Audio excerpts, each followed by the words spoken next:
Bienvenidos a nuestra primera clase del sistema circulatorio. Hoy haremos una introducción al mismo y luego revisaremos las principales macroestructuras que lo componen.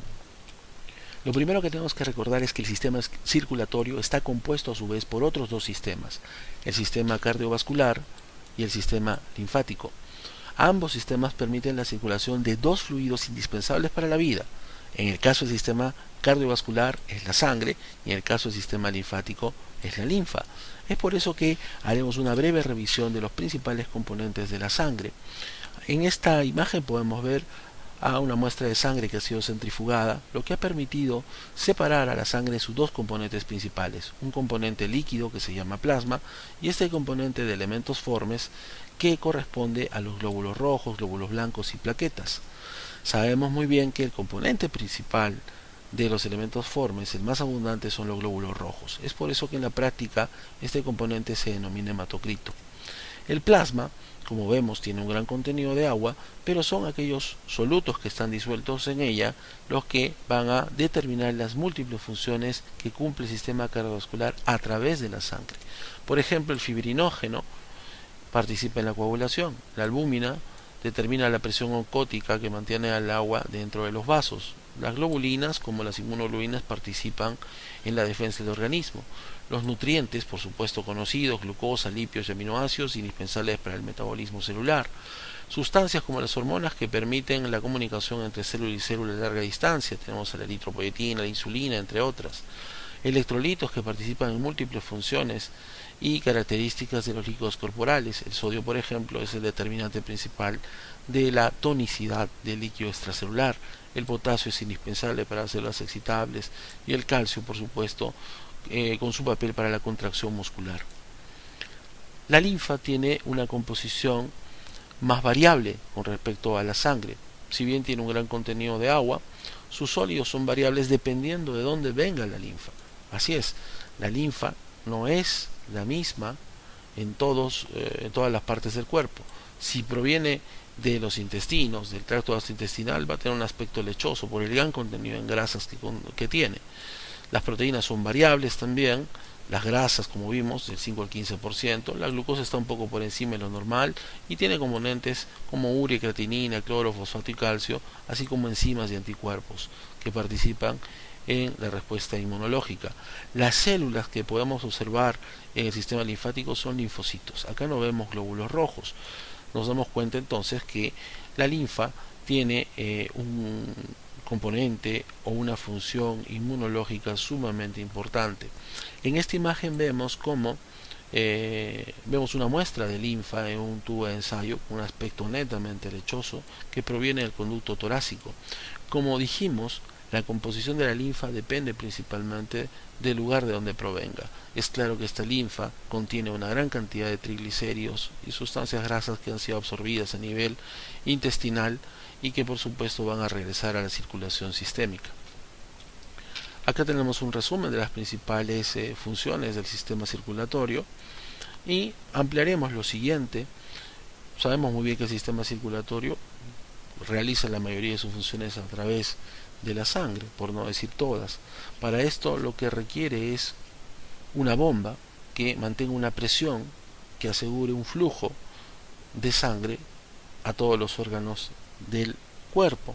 Asimismo, la dilatación de los vasos o la contracción de los vasos va a participar en la regulación de la temperatura corporal. ¿Okay? Muy bien, la linfa tiene como funciones principales el hacer regresar el exceso de líquido intersticial a la circulación sistémica. Asimismo, como hemos visto, contiene linfocitos, principalmente cuando esta linfa proviene de los ganglios linfáticos, que es una red por la que va a pasar la linfa antes de llegar a la circulación sistémica, donde se va a producir una respuesta inmunológica. Y también, como vimos, el aspecto lechoso corresponde a la gran cantidad de triglicéridos que son absorbidos en el tracto gastrointestinal. Muy bien, el sistema circulatorio, por supuesto que participa en la homeostasis, está clarísimo, porque va a determinar la composición del medio interno. ¿No? El medio interno contiene oxígeno, dióxido de carbono, nutrientes, desechos orgánicos producidos por las células como la urea, los iones que hemos referido, y por supuesto hay propiedades físicas como la temperatura, el pH, el volumen, la presión, que son elementos o variables que deben mantenerse en equilibrio para que la célula pueda sobrevivir, ¿no? Cualquier fluctuación de estas variables tiene mecanismos compensadores que van a evitar justamente que la célula no cumpla su función o inclusive se lesione o muera. ¿Correcto? En esta imagen podemos ver cómo el líquido intersticial, que como sabemos es el líquido que baña a las células, es lo que llamamos medio interno. La composición de este líquido intersticial depende del sistema cardiovascular, ¿sí? Por ejemplo, acá podemos darnos cuenta cómo el tracto gastrointestinal entrega nutrientes y agua que ingresan a la circulación y pueden interrelacionarse con el líquido intersticial y por lo tanto también con las células. Por ejemplo, la célula, que como sabemos ejerce un metabolismo, va a producir también sustancias de desecho. Las sustancias de desecho principales son el dióxido de carbono y solutos como por ejemplo la urea, que van a dirigirse a órganos donde van a ser eliminados. En el caso del dióxido de carbono van a ser los pulmones y en el caso de la urea van a ser los riñones. Asimismo vemos cómo los pulmones entregan oxígeno a la sangre para que la célula pueda ejercer sus funciones metabólicas. Y el papel termorregulador del sistema circulatorio claramente se describe acá. Existen vasos a nivel de la piel cuya contracción o dilatación permitirán la conservación del calor en el caso de vasoconstricción o la eliminación del mismo en el caso de la vasodilatación. Está claro entonces que el sistema circulatorio es indispensable para la homeostasis celular. En esta imagen vemos cómo el sistema circulatorio se interrelaciona con otros dos sistemas, con el sistema respiratorio, con el sistema urinario. Sabemos claramente que la respiración implica el ingreso de oxígeno hacia los pulmones, el que va a ingresar a la sangre y va a llegar a la célula para su metabolismo. Esta a su vez, producto de ese metabolismo, elimina CO2 y sustancias que no pueden ser eliminadas por los pulmones como la urea y la creatinina. El CO2 regresa por la sangre y es exhalado a través de los pulmones. La urea y creatinina, por ejemplo, ingresan también a la sangre, pero como no pueden ser eliminados en los pulmones, se eliminan en el sistema urinario. ¿Correcto? Entonces acá podemos ver claramente la función de transporte que tiene el sistema circulatorio y su interrelación con, por ejemplo, el sistema urinario y el sistema respiratorio. ¿Por qué tenemos que estudiar el sistema circulatorio? Está claro en este cuadro como la principal causa de muerte en el mundo, en este caso un cuadro, datos del 2012, fue la cardiopatía isquémica y es todavía la cardiopatía isquémica, seguida de los accidentes cerebrovasculares. Ambas patologías se caracterizan por lesiones vasculares en los vasos, ya sea coronarios o vasos cerebrales, que usualmente están asociados a una enfermedad que se llama aterosclerosis. Es indispensable entonces el conocer adecuadamente las funciones y las alteraciones de las funciones del sistema circulatorio para todo aquel profesional que vaya a atender pacientes en un futuro. Muy bien, cuando hablamos del sistema cardiovascular hablamos de su organización. Lo primero que tenemos que fijar es que el sistema cardiovascular está compuesto por el corazón y los vasos. El corazón es una bomba electromecánica. ¿Qué significa electromecánica? Que para que pueda funcionar necesita un estímulo eléctrico, como veremos más adelante. Los vasos van a encargarse del transporte, de la distribución de la sangre, ya sea del corazón hacia los tejidos o de los tejidos hacia el corazón. A nivel del capilar, como vemos acá, se produce el intercambio de oxígeno y de nutrientes y también la entrega, por supuesto, de sustancias de desecho a la sangre. Muy bien, como vemos acá también, el corazón y los vasos se pueden autorregular, pueden producir una serie de sustancias que modifican, por ejemplo, el diámetro o su actividad, tienen estímulo extrínseco, neural de tipo simpático y parasimpático, y por supuesto también tienen una regulación hormonal, que principalmente está relacionada con el sistema renina-angiotensina-aldosterona.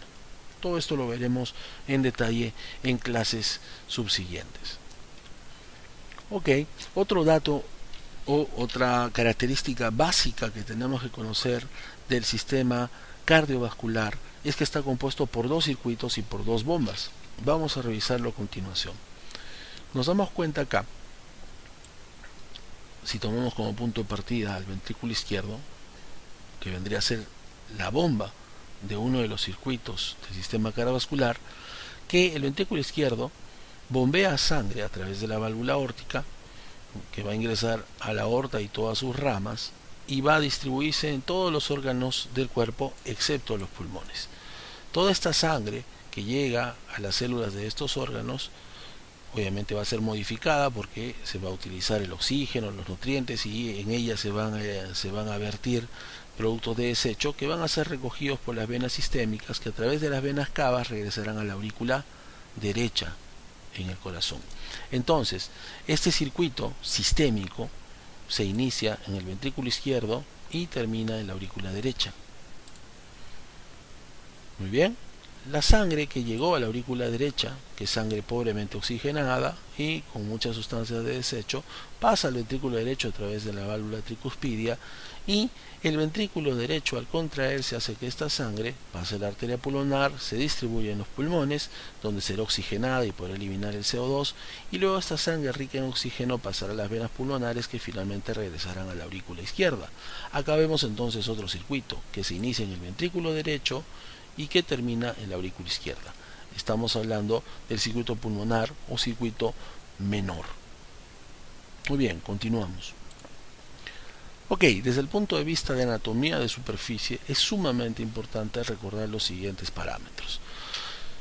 De lejos, el parámetro más importante en la anatomía de superficie es el ángulo esternal o ángulo de Lewis. Esta es una prominencia que se forma por la unión del manubrio con el cuerpo del esternón, donde se articula la segunda costilla o el cartílago de la segunda costilla. Este punto es sumamente importante porque nos permite no solamente reconocer a la segunda costilla, sino a los espacios intercostales, que nos permitirán, por ejemplo, el ubicar los focos de ocultación, lugares donde se hacen procedimientos como por ejemplo toracocentesis o drenajes torácicos. Entonces es indispensable para la actividad clínica futura de todo estudiante.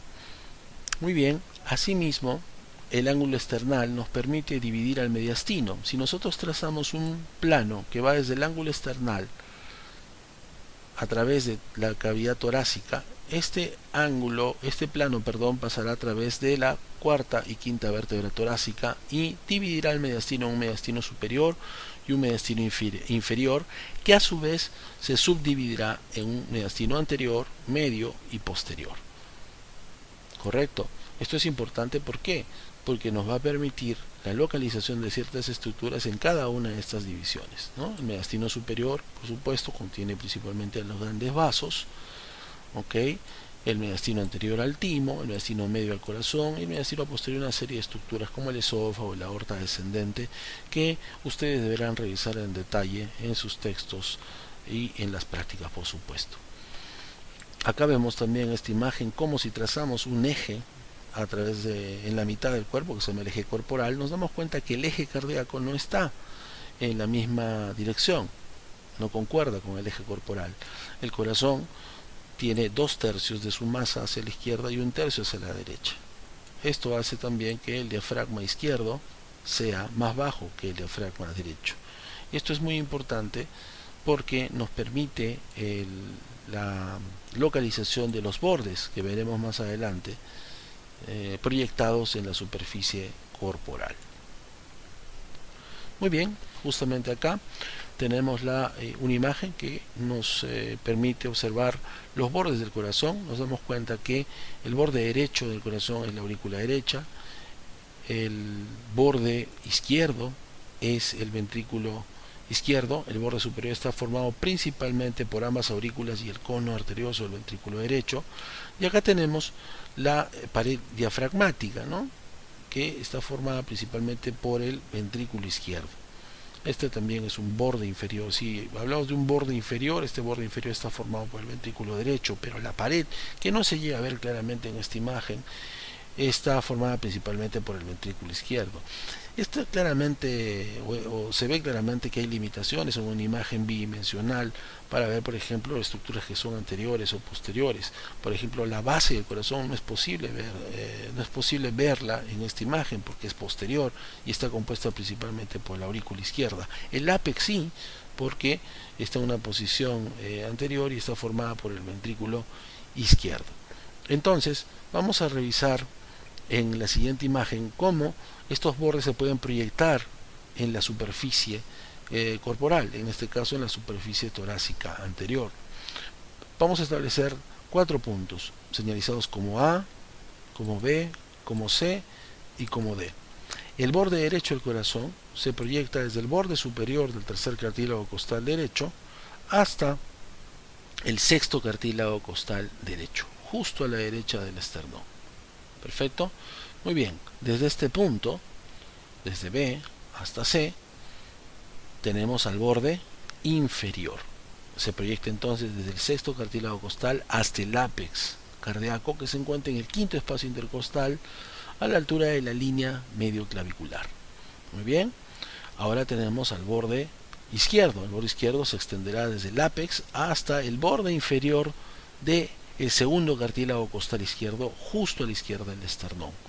Y finalmente tenemos el borde superior, que va desde este punto, borde inferior del segundo cartílago costal izquierdo, hasta el borde superior del tercer cartílago costal derecho. Hemos establecido entonces las proyecciones de los bordes cardíacos, o la denominada área cardíaca, sumamente importante para, por ejemplo, la auscultación de ciertas zonas a nivel cardíaco y también para establecer la posibilidad de una lesión por una arma penetrante localizada en el tórax anterior. Continuemos. Como dijimos, tanto la localización del ángulo de Lewis como el establecimiento de los bordes del corazón nos permite localizar focos de auscultación de las 4 válvulas cardíacas. Estamos hablando de las válvulas semilunares, aórtica y pulmonar, y de la válvula mitral y tricuspidia o válvulas auriculoventriculares. Nos damos cuenta que estos focos no están localizados anatómicamente en el mismo sitio donde se encuentran las válvulas, sino son zonas de proyección de la sangre que atraviesa estas válvulas. Por ejemplo, en el caso del foco mitral, nos damos cuenta que se encuentra en el quinto espacio intercostal a la altura de la línea medioclavicular, es decir, donde se encuentra el ápex, ¿sí? Tenemos a la válvula tricuspidia, que la escuchamos mejor o la ocultamos mejor en el mismo quinto espacio intercostal, pero justo a la izquierda del esternón. Tenemos acá a la válvula aórtica, que se proyecta y se escucha mejor en el segundo espacio intercostal justo al lado del esternón. Y finalmente la válvula pulmonar, que se escucha mejor en el segundo espacio intercostal justo a la izquierda del esternón. Estos son entonces los focos de auscultación. Muy bien, revisaremos ahora imágenes del sistema cardiovascular muy importantes para la práctica clínica. En esta radiografía de tórax vamos a revisar las principales estructuras relacionadas al sistema cardiovascular. Empecemos por acá. Tenemos al borde derecho del corazón, la aurícula derecha, el borde izquierdo formado por el ventrículo izquierdo, correcto. Tenemos también asociados a esos dos bordes a la sombra que hace el diafragma derecho, el diafragma izquierdo. Si seguimos ascendiendo, nos damos cuenta acá del borde que hace la aorta ascendente, y finalmente vemos a esta imagen que corresponde al botón aórtico. Vemos acá otra sombra que está descendiendo, que corresponde a la vena cava superior, correcto, que a nivel del primer cartílago costal se ha formado por la unión de la vena brachiocefálica derecha y la vena brachiocefálica izquierda. La vena cava superior descenderá y finalmente drenará en la aurícula derecha. Muy bien, podemos observar también acá estas dos imágenes que corresponden al hilio pulmonar izquierdo, al hilio pulmonar derecho, compuestos principalmente por la arteria pulmonar izquierda y la arteria pulmonar derecha. Podemos también ver que entre el botón aórtico y la arteria pulmonar izquierda hay una pequeña zona de claridad que se llama ventana aortopulmonar. Y por detrás del corazón podemos ver a la sombra de la aorta descendente. Muy bien, esta imagen es bidimensional. La imagen de radiografía de tórax no nos permite ver estructuras anteriores y posteriores. Es por eso que la tomografía es sumamente importante para poder describir a las estructuras en otro plano. En este caso, en el plano axial, podemos observar claramente en esta tomografía que se encuentra a nivel de T5, es decir, por debajo del plano del ángulo de Lewis, las siguientes estructuras. Vemos en la parte anterior al esternón y en la parte posterior, por supuesto, a la columna. ¿Sí? Podemos observar acá que a la izquierda encontramos al tronco pulmonar dando origen a la arteria pulmonar derecha. A la derecha del tronco pulmonar encontramos a la aorta ascendente y a la derecha de la aorta ascendente a la vena cava superior. Muy bien. Sabemos muy bien que la aorta ascendente va a formar el arco aórtico y que finalmente descenderá por el mediastino posterior. Y acá está la aorta descendente. Muy bien.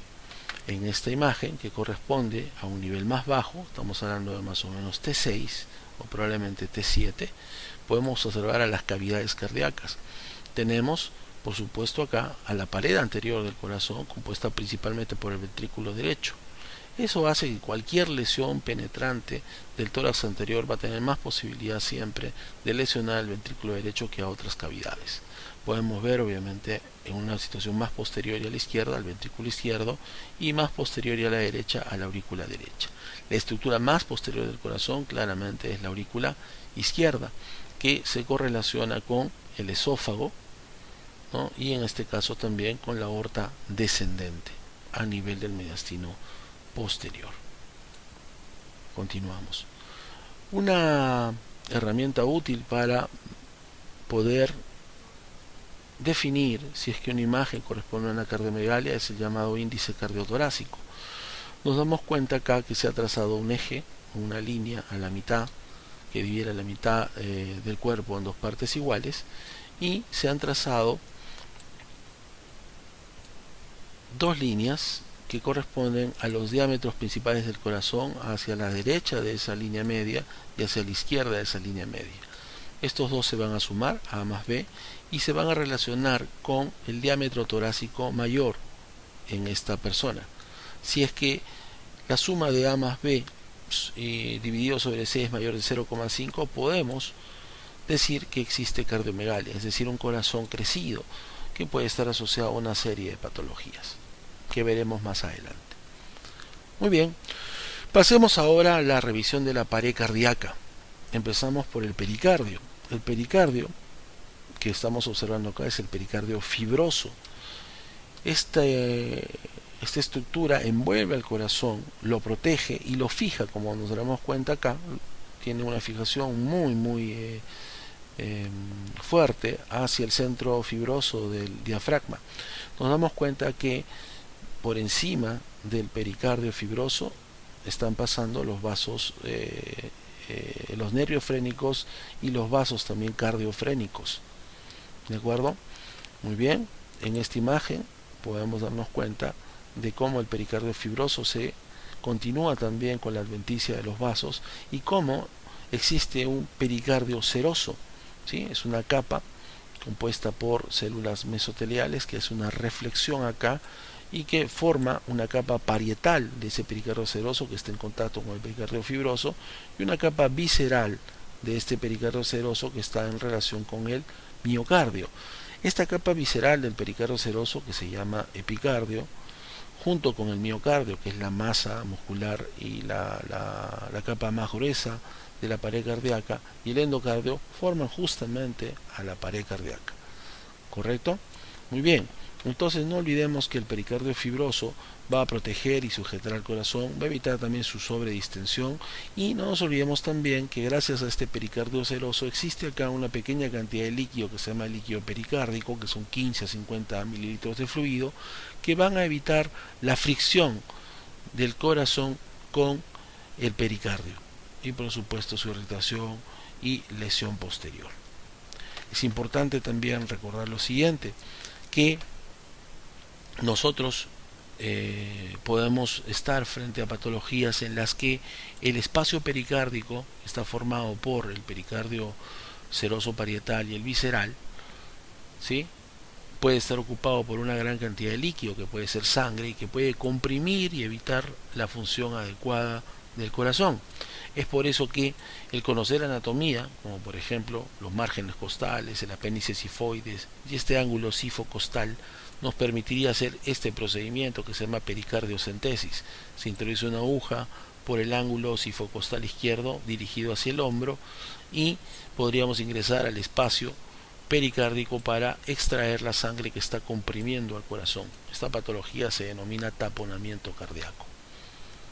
Muy bien, hablemos ahora de las características externas del corazón. Como nos damos cuenta, existe una gran cantidad de grasa en la superficie del corazón, especialmente en los surcos del corazón. Existen 4 surcos que debemos recordar: el surco coronario derecho, el surco coronario izquierdo, el surco interventricular anterior y el surco interventricular posterior, que no se ve en esta imagen. Pero como se darán cuenta, existe una cantidad de grasa muy importante rodeando a los principales vasos del corazón, que son los vasos coronarios. Esto se debe a que más del 60% de la energía que utiliza el corazón deriva de los ácidos grasos y no de la glucosa. No es porque existe un exceso de colesterol, no, sino que ese acúmulo es una reserva de energía para el corazón. Podemos observar entonces externamente la presencia de los grandes vasos, con la vena cava superior siempre a la derecha de la arteria aorta, el arco aórtico con sus 3 ramas, ¿no es cierto? Y vemos acá al tronco pulmonar, que da origen a la arteria pulmonar derecha, que pasa detrás de la aorta ascendente, y a la arteria pulmonar izquierda. En una posición posterior vemos a las venas pulmonares, que se verán mejor más adelante en una visión posterior, y vemos a estas estructuras que se llaman orejuelas, ¿no? La orejuela derecha de la aurícula derecha y la orejuela izquierda de la aurícula izquierda. Estas estructuras son rezagos de las aurículas primitivas, que veremos en detalle más adelante. Acá podemos observar cómo las fibras miocárdicas están separadas cuando hablamos de fibras miocárdicas del ventrículo y fibras miocárdicas de las aurículas. Esto es importante, ¿por qué? Porque como veremos más adelante, la contracción de las aurículas y los ventrículos no se produce a la misma vez, ¿sí? Se produce de forma independiente. Es por eso que estas fibras están separadas, gracias a ¿qué? A la presencia de un esqueleto fibroso que revisaremos en una diapositiva posterior. Muy bien, justamente acá podemos observar cómo, si hacemos un corte a través del plano valvular, y esto es importante, debemos recordar que todas las válvulas del corazón se encuentran en un solo plano. Acá podemos observar a la válvula mitral, la válvula aórtica, la válvula tricuspidia y la válvula pulmonar. Si se dan cuenta, todas estas válvulas están compuestas por tejido conectivo que va a formar anillos y que a su vez son parte de lo que llamamos esqueleto fibroso del corazón. Acá en esta imagen cadavérica podemos ver cómo las fibras miocárdicas ventriculares se están uniendo a estos anillos y al esqueleto fibroso del que estamos hablando. En este esquema podemos darnos cuenta que este esqueleto fibroso está compuesto principalmente por un anillo mitral, un anillo tricuspidio. Acá hay una extensión del anillo tricuspidio que es importante, que se llama tendón de Todaro, y que es uno de los límites de un triángulo que se llama triángulo de Koch en la aurícula derecha, que permite la localización del nodo aurículo-ventricular. Asimismo vemos que el anillo mitral y la relación con el anillo tricuspidio permite también la presencia de trígonos. Tenemos el trígono fibroso izquierdo, ¿no? Un trígono intervalvular y un trígono derecho. Correcto, todo esto parte del esqueleto fibroso. Y acá vemos algo sumamente importante. Sabemos muy bien que el ventrículo derecho y el ventrículo izquierdo están separados por un septum, que es una pared interventricular.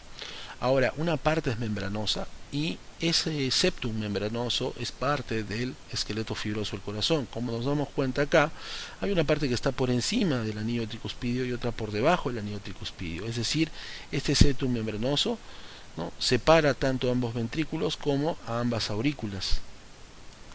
¿Ok?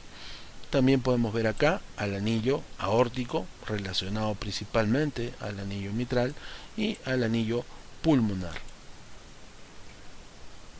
Muy bien, vamos a hablar entonces ahora de las características internas del corazón. Tenemos abierta acá la aurícula derecha. Lo primero que tenemos que fijar es lo siguiente: existe una porción rugosa y una porción lisa. Esta porción rugosa es un remanente de la aurícula primitiva y está caracterizada por estos relieves de miocardio llamados músculos pectíneos. Si nos damos cuenta, acá hay un relieve que se denomina cresta terminal, que se extiende desde la vena cava superior hasta la vena cava inferior, correcto, y que marca un límite entre esta porción rugosa y esta porción lisa. Esta porción lisa de la aurícula derecha se llama seno venarum. Seno venarum. En la pared que divide ambas aurículas podemos encontrar también a esta depresión denominada fosa oval, que no es más que un rezago de lo que era el foramen oval, que veremos más adelante en las clases de embriología. Esta fosa oval tiene también una pequeña saliencia, un relieve acá que se llama limbo de la fosa oval. Nos damos cuenta que la vena cava inferior tiene una válvula, y también acá drena otra estructura que se llama seno coronario, que es donde drena la mayor cantidad de la sangre venosa del corazón, aquí en la aurícula derecha. También tiene una válvula correspondiente. La sangre de la aurícula derecha va a pasar a través de la válvula tricuspidia al ventrículo derecho. No nos olvidemos también acá que justamente en el extremo superior de lo que sería la cresta terminal, que estaría por acá, encontraremos en una posición subepicárdica al nodo sinusal, que es el marcapaso del corazón. Muy bien, en el ventrículo derecho podemos claramente observar que se repite este patrón rugoso y liso. En este caso ya no serán músculos pectíneos, sino trabéculas carnosas, parte del ventrículo primitivo, y acá tendremos al cono arterioso, la porción lisa del ventrículo derecho, justamente antes de el origen del tronco pulmonar, y acá podemos observar la válvula pulmonar. Otras estructuras muy importantes son los músculos papilares. Los músculos papilares del ventrículo derecho son estructuras miocárdicas que tienen extensiones llamadas cuerdas tendíneas que se unen a las valvas de la válvula tricuspidia, y que cuando el ventrículo se contraen, se contraen y se tensan para mantener cerrada a la válvula tricuspidia y evitar que la sangre regrese del ventrículo hacia la aurícula. Esa sangre debe dirigirse del ventrículo a través de la válvula pulmonar hacia el tronco pulmonar, las arterias pulmonares y los pulmones finalmente. Acá podemos ver una estructura sumamente importante que se llama trabécula septomarginal, que es una estructura muscular también, que es atravesada o que utiliza la mayor parte de la rama derecha de la CGIS, que es tejido de conducción, para producir la contracción de este músculo, que es el músculo papilar anterior, que como dijimos participa en mantener cerrada la válvula tricuspidia durante la contracción del ventrículo derecho. Muy bien, la sangre oxigenada que proviene de los pulmones va a llegar a la aurícula izquierda gracias a las venas pulmonares, que son 4, pulmonar derecha, izquierda, superior e inferior. Podemos ver también que se puede observar lo que denominamos válvula del foramen oval, y también ya estamos observando a la salida de la sangre a través de la válvula mitral. Muy bien, el ventrículo izquierdo, como vemos, mucho más grueso, 2 a 3 veces más grueso en su pared que el ventrículo derecho, contiene también una porción rugosa, es decir, tenemos trabéculas carnosas, y también tenemos músculos papilares. A diferencia del ventrículo derecho, que tiene 3 músculos papilares, el ventrículo izquierdo solamente tiene 2, el músculo papilar anterior y el posterior, también unido por cuerdas tendinas a las valvas de la válvula mitral, que como sabemos debe cerrarse y mantenerse cerrada durante la contracción del ventrículo izquierdo para evitar la regurgitación de sangre hacia la aurícula. La sangre entonces va a salir a través de la válvula aórtica por la arteria aorta a todos los órganos del cuerpo excepto a los pulmones. Correcto. Y acá podemos ver un acercamiento de la estructura relacionada a la válvula aórtica. Estamos hablando del septum membranoso interventricular, que como sabemos parte del esqueleto fibroso, y por debajo vemos a quién, al septum muscular, ¿correcto? Seguimos. Acá en esta imagen cadavérica podemos ver claramente la diferencia en el grosor del ventrículo izquierdo con el ventrículo derecho. El ventrículo izquierdo es 2 a 3 veces más grueso que el ventrículo derecho. Podemos observar el septum, que separa a ambos ventrículos, y por supuesto también podemos observar a las valvas de la válvula mitral y acá de la válvula tricuspidia, ¿no? Sus formas son claramente distinguibles. Este es media triangular y este es oval. Perfecto. Continuamos entonces. Hablemos ahora de la circulación coronaria. Las arterias coronarias son dos. Estamos hablando de la arteria coronaria derecha y la arteria coronaria izquierda. Ambas nacen de la aorta ascendente. Ambas nacen de la aorta ascendente. Entonces podemos claramente deducir que el primer órgano que recibe sangre del corazón es el mismo corazón, a través de la arteria coronaria derecha y la arteria coronaria izquierda. La arteria coronaria derecha va a transcurrir a través del surco coronario derecho y la coronaria izquierda por el surco coronario izquierdo. Revisemos las principales ramas en esta vista anterior de la arteria coronaria derecha e izquierda. La arteria coronaria derecha, un poco después de nacer, da origen a la rama del nodo sinusal. Recordemos que el nodo sinusal es el marcapaso del corazón. La arteria coronaria derecha sigue avanzando por el surco coronario derecho y da esta rama principal que se llama rama marginal derecha. Luego, esta arteria coronaria derecha da la vuelta, llega a la parte posterior del corazón y da origen, en la gran mayoría de personas, a la arteria interventricular posterior. Pero antes de eso, da una rama para el nodo auriculoventricular. Está claramente entonces visto que la arteria coronaria relacionada al sistema de conducción es principalmente la arteria coronaria derecha. Muy bien, en el caso de la arteria coronaria izquierda, sus principales ramas son la arteria interventricular anterior, o también llamada descendente anterior izquierda, que como nos damos cuenta tiene ramas septales que van a irrigar los 2/3 anteriores del septum interventricular, y tenemos a la rama circunfleja que rodea el corazón, pero justamente la porción lateral da origen a esta rama que se llama rama marginal. Esta rama que no hemos etiquetado acá es la rama diagonal de la descendente anterior izquierda. La rama circunfleja rodea entonces al corazón, llega a la parte posterior y da origen a esta arteria que es la arteria posterior del ventrículo izquierdo. Acá tenemos un resumen, por supuesto, de las zonas de las arterias y las zonas irrigadas por las mismas, pero debemos hacer una acotación. La arteria del nodo sinusal o arteria sinoauricular nace en el 60% de las personas ¿de quién? De la arteria coronaria derecha, pero en un 40% se origina de la arteria circunfleja. Es una variante bastante común e importante para recordar. Otra cosa que debemos recordar es que el septum interventricular, como dijimos, sus 2/3 anteriores son irrigados por la descendente anterior izquierda y su tercio posterior por la arteria interventricular posterior, rama de quién? De la arteria coronaria derecha.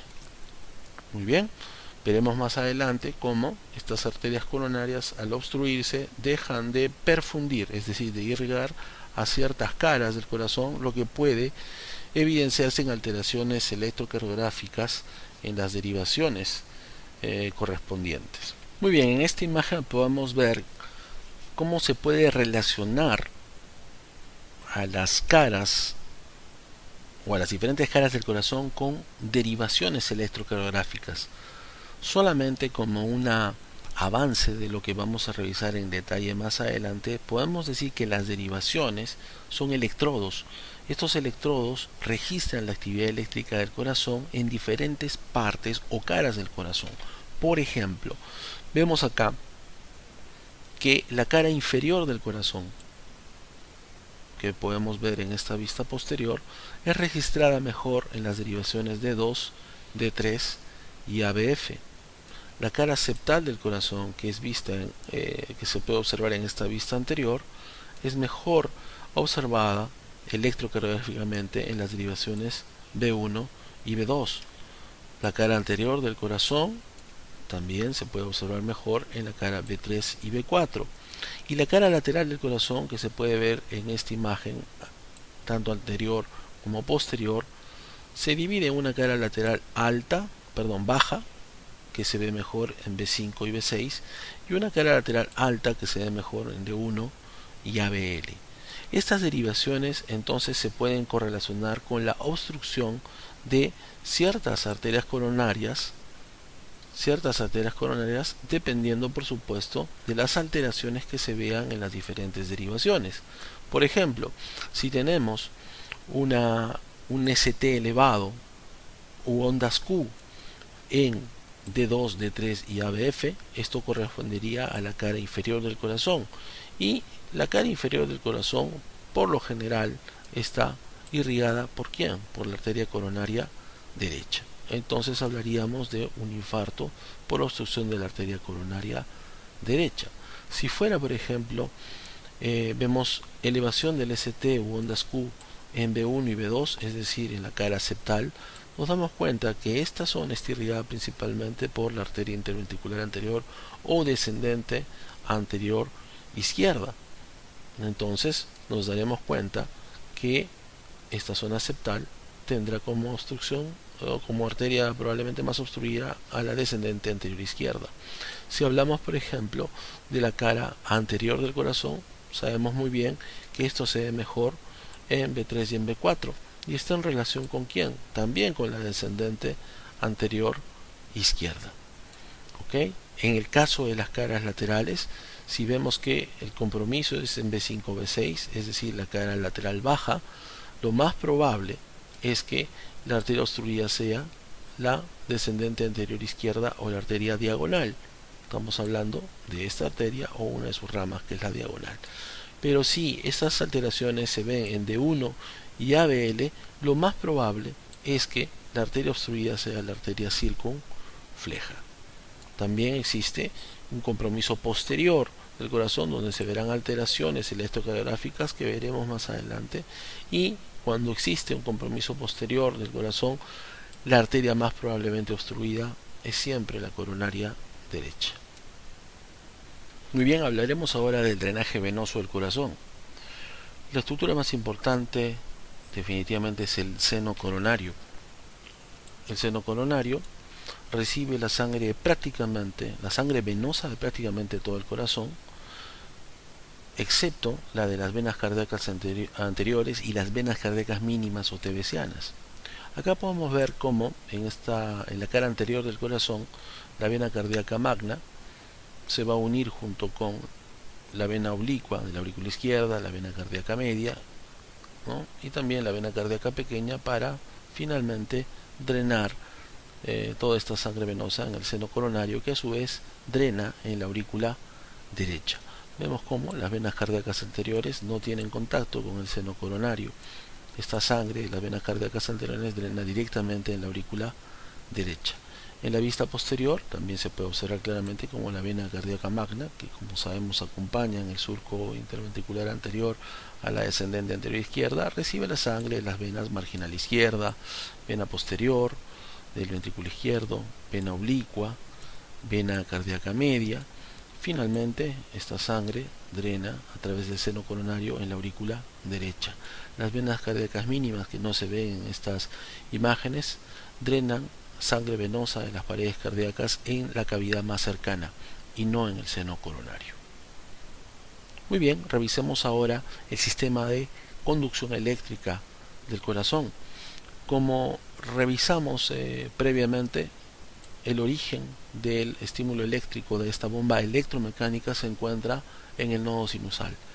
El nodo sinusal es un acúmulo de cardiocitos de conducción especializados en la generación de un impulso eléctrico a través de este sistema que revisaremos a continuación. Sabemos bien que el nodo sinusal se encuentra a nivel subepicárdico en la porción superior de la cresta terminalis, justamente en la unión de la vena cava superior con la aurícula derecha. Cuando se produce el estímulo eléctrico, este se transmite hacia la aurícula izquierda a través del haz de Bachmann y hacia la aurícula derecha y al nodo auriculoventricular a través de los tractos internodales.